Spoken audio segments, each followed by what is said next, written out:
Welcome to the TJ Mauldin Leadership Podcast, where we talk about life, leadership, and the gospel.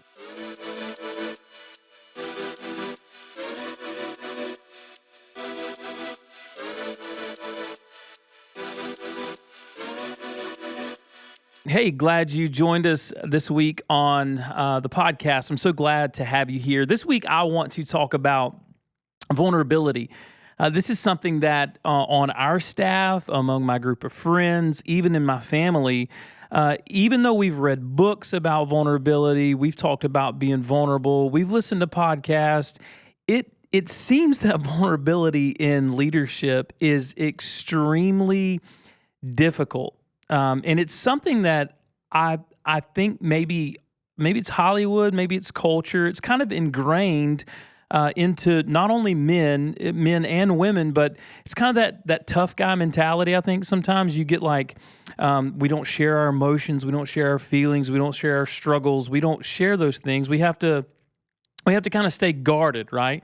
Because I think the fundamental idea is that if people see who I really am, all of me, they don't want me, or they won't love me, or they won't think I'm as cool, or they won't think I'm as influential or as spiritual. If someone sees all of me, then they have seen all of me, and I can't really take that back. And so for me today, I really wanted to walk through four reasons that I believe hold us back from being vulnerable. I know there have been seasons of my life where I have been incredibly vulnerable, and some of my friends are like, "Dude, just you got to stop talking. You're just sharing too much." TMI, right? There have been those moments where I just share and share. They're like, "Whoa, pump the brakes." But for most of us, including myself, we lean towards being guarded and shut down.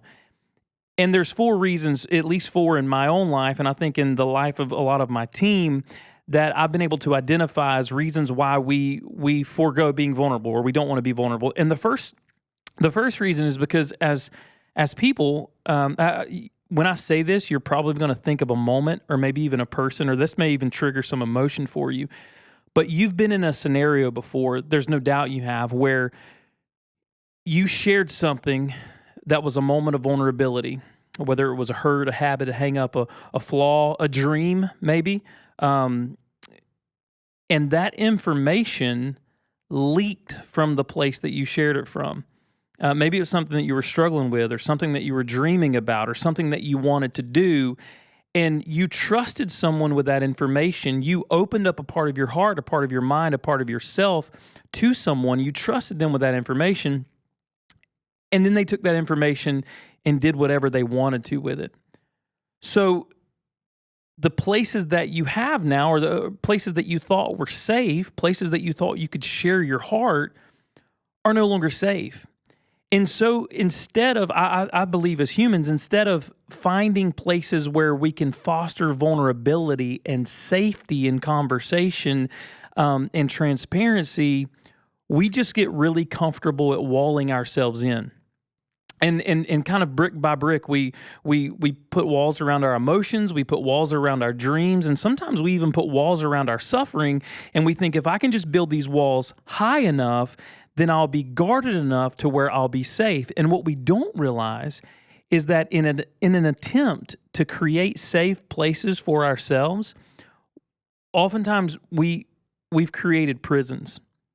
We've taken those stones and we've built up those walls to where now we're not vulnerable and we're not open to hurt, but we're also imprisoned by fear of community. We're imprisoned by fear of being wounded again. And so the question that I really started grappling with, at least in my own leadership, and in all, like I said in our very first podcast, all of us are leaders. So as a leader, this is something that you need to grapple with and think of for yourself. Are you the kind of leader? Are you the kind of parent? Are you the kind of team member? Are you the kind of friend that fosters an environment where people feel safe to be vulnerable with you? Like, it's something I have to ask myself. I have not always been good at. I don't think anyone on the planet has always been good at being a safe place for vulnerable people to lay down their armor and find community. But because we've all shared somebody else's wound at some point. Like we've all spilled the tea, right? Like, I mean, we're going to be honest, like at some point in our lives, all of us have spilled the tea on somebody else. We've shared something about someone else that was private and guarded. I'm guilty. You're guilty. We're all guilty.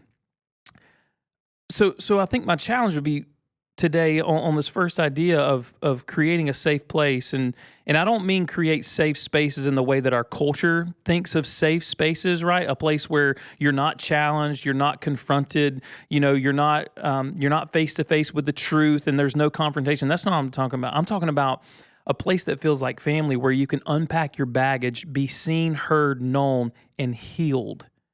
So to get to that place, I think we have to be challenged to ask ourselves, okay, am I a person that's willing to share the wounds of others?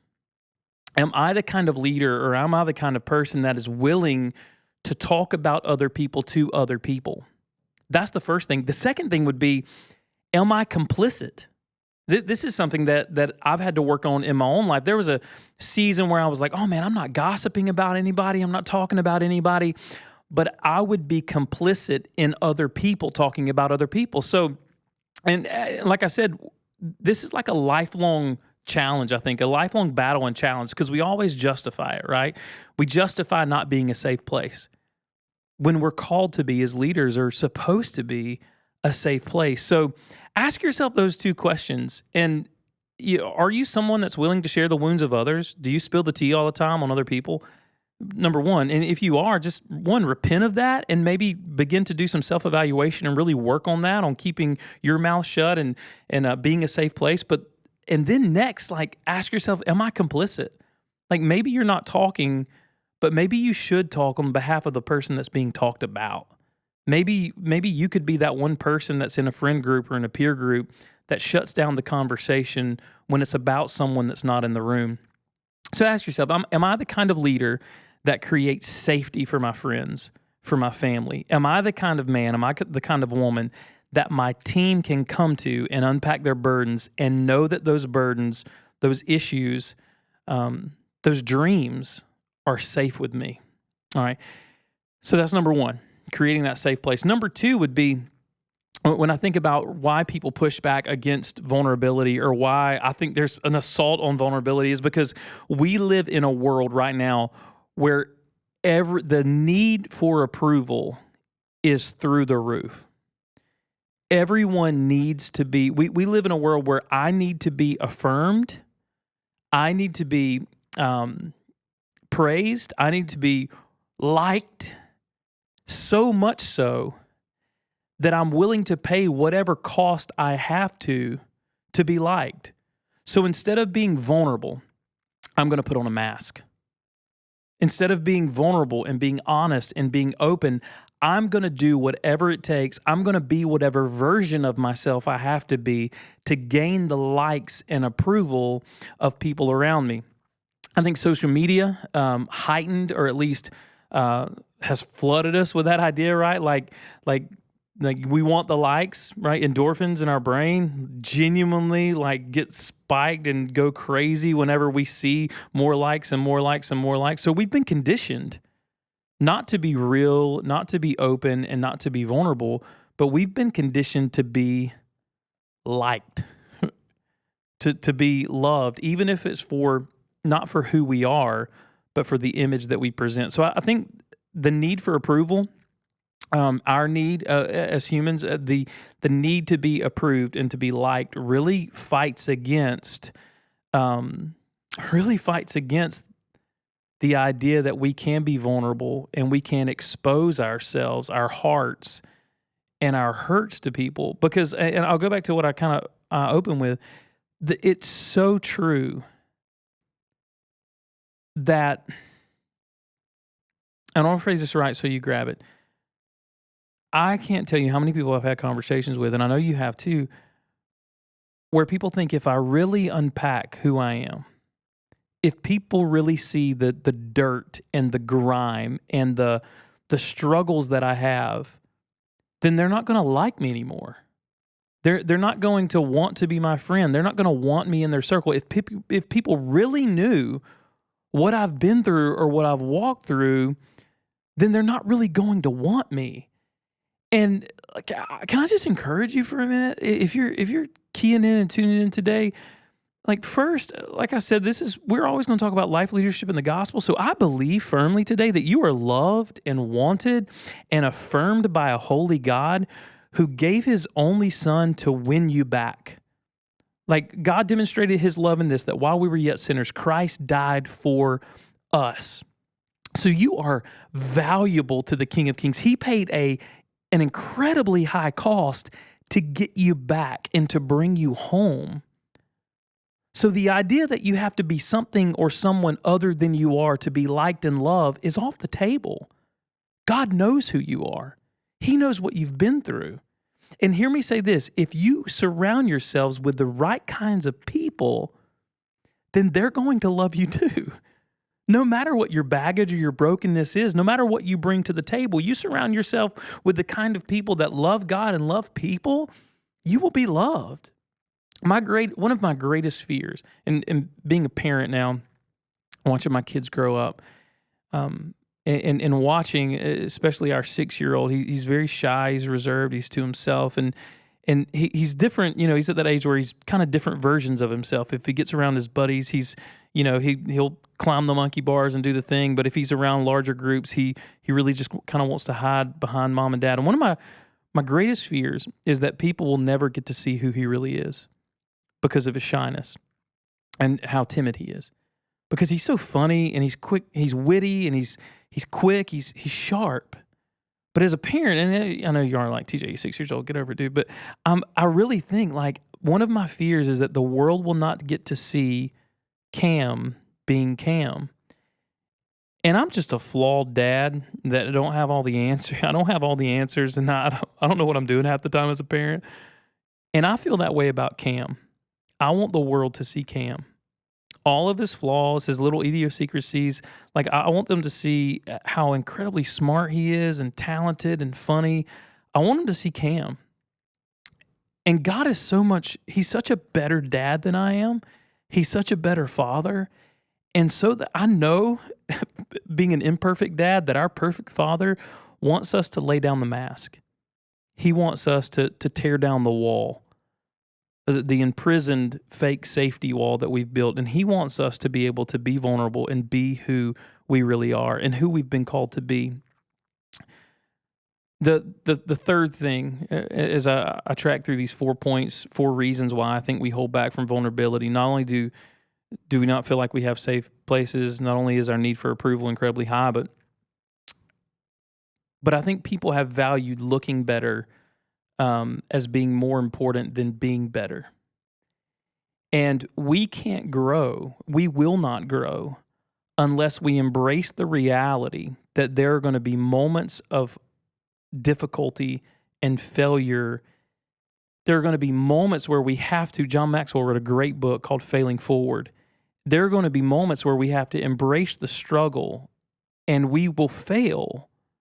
And if we ignore it, or we just paint over it, we're never going to grow. We have to embrace those moments and learn from it. A great friend of mine, he's actually the guy that is running audio for this podcast. His name's Chris Greco, and he told me yesterday, he said this, we were having a conversation just about life and growth and fear of the future. And he looked at me and he said this phrase, and I was so shook in this moment.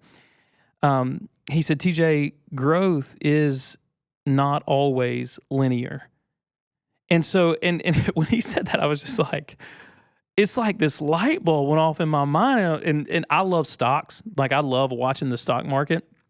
And right now, like, Tesla is all the buzz, right? Not only do they have arguably the greatest electric car company on the planet, but as far as a humanitarian, Elon Musk just sent all of these Starlink satellites over to Ukraine so that the people could receive information during this terrible invasion that's going on. But if you look back at their stock, if you look at the stock, and I know in your mind you've seen a stock ticker in your life, some on a news show or somewhere, there's spikes and there's dips and there's spikes and there's dips. Even the most successful company in the world right now, their line of growth is filled with spikes of good days and dips. In the stock, regardless of what platform you use on stocks, it'll be green days and red days. Days where you're up and everything feels profitable and great, and things when you're down and you feel like you're struggling.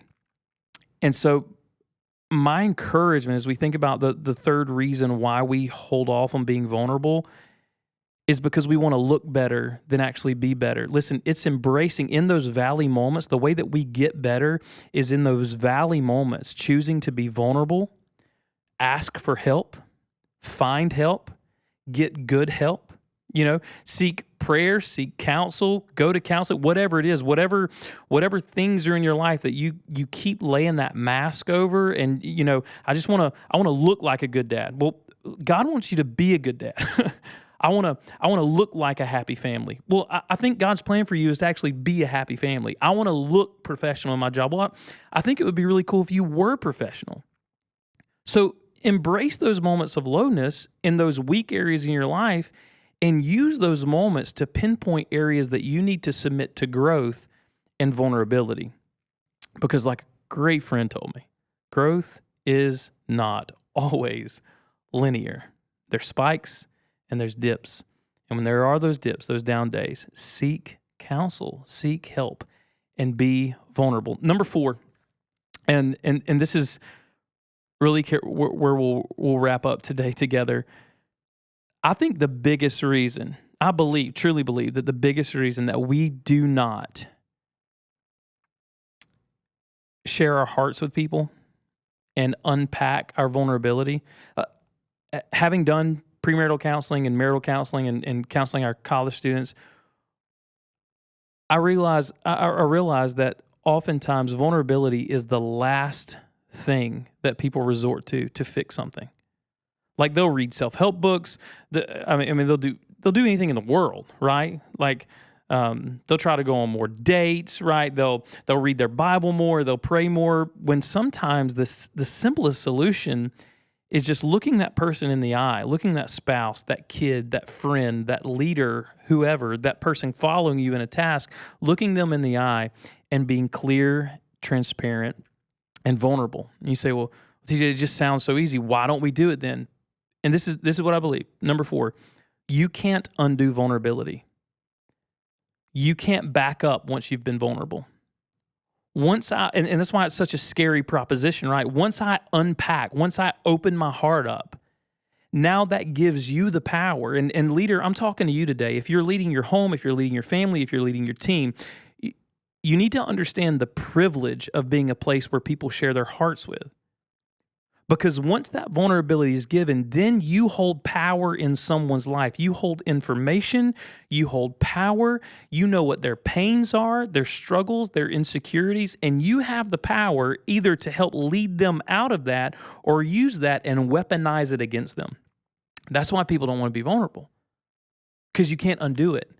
And more times than not, leaders, especially bad leaders in our current culture, will use your downfall not to point you to grace and help grow you, but oftentimes they use those downfalls to remind you of the last time that you had a downfall. A bad leader will try to keep you down, keep you broken, keep you in this cycle of shame so you do whatever they want you to do, and so that they feel a little bit more superior to you. You can't undo vulnerability. So listen, find a leader. Maybe you're in that situation where you're following someone. Maybe you go to a church and you follow a pastor. You're listening, even this podcast. You're listening to influences in your life. You're in a relationship, whatever, and your vulnerability has been weaponized against you. Begin to have real conversations about how you can heal that and talk your way, pray your way, counsel your way out of that. The scariest proposition in the world to me, as a dad, a husband, a friend, a pastor, a coach, is that you will get to the end of your life. And because you've been wounded, even in moments where your vulnerability's been weaponized against you, you'll get to the end of your life and you will have never been seen. You will never truly have been heard. And you will never truly have been known. That is one of the greatest fears that I have for my family, for my kids, even for the people that I get the privilege of pastoring, is that so many people in this world are going to go their entire lives living in the mask, walled in with insecurity, and they will never have been seen, never truly been heard, and never been known. To be seen, to be heard, and to be known, we have to choose to be vulnerable. It's hard work and it's heart work, but it is absolutely worth it. So begin to pray. Maybe ask God, would you send people into my life that I can be vulnerable with? Will you send friends? Will you put an accountability group around me? Will you just, God, will you open the door to a good counselor where I can go and even if you have to pay for it at first, it's okay. Like, find a place where you can be vulnerable and share your hurts, habits, your hangups, your dreams, your successes, your goals. But listen, vulnerability is a part of life, and it's a part of true growth. And my prayer for you, my hope for you, is that you would do the heart work and the hard work of being vulnerable, and at least in some way, introducing vulnerability into your life. So here's my challenge. This is how we're going to wrap up today. Choose a moment, all right? Maybe you journal, you write in, maybe you have a prayer journal, maybe you have a journal, maybe you don't journal at all. So then I want you to just take this down in your notes on your super cool iPhone that you might have. And for the 7 people in the world that still have Androids, I don't understand it, but it's true. Some of y'all just live that life. I want you to take a moment in the next week, in the next 7 days, and find a specific moment where you choose to be vulnerable. And it doesn't have to be all negative. It may be looking at a spouse and telling them how much you appreciate certain things about them. It may be looking at your kid, just slowing down long enough to just grab a hold of your kid and say, hey, listen, you know what? You are one of the bravest, smartest, kindest kids that I know. Like, maybe it's walking up to your boss and saying, hey, listen, you know what? Like, I just want to let you know that I appreciate the way that you care for me and you care for our team. Maybe it's walking up to some of your employees and saying, hey, listen, you know what? I know you really worked hard on this project, and I'm thrilled at the way that you've knocked it out of the park. I'm really proud of you. That's being vulnerable. That's sharing pieces of your heart. So that's my challenge for you over the next 7 days. Find a moment in time where you can be vulnerable. Be the kind of leader that fosters safe places where people can lay down their burdens. Be the kind of leader that doesn't need the approval of others. Take off your mask, right? Choose to be better, not just to look better. And ultimately know and be okay that when you're vulnerable, it can't be undone, but it can change things. Have a good week, y'all. See ya. Thank you so much for listening to this episode of the TJ Mauldin Leadership Podcast, where we talk about life, leadership, and the gospel. If you enjoyed this episode, share with a friend.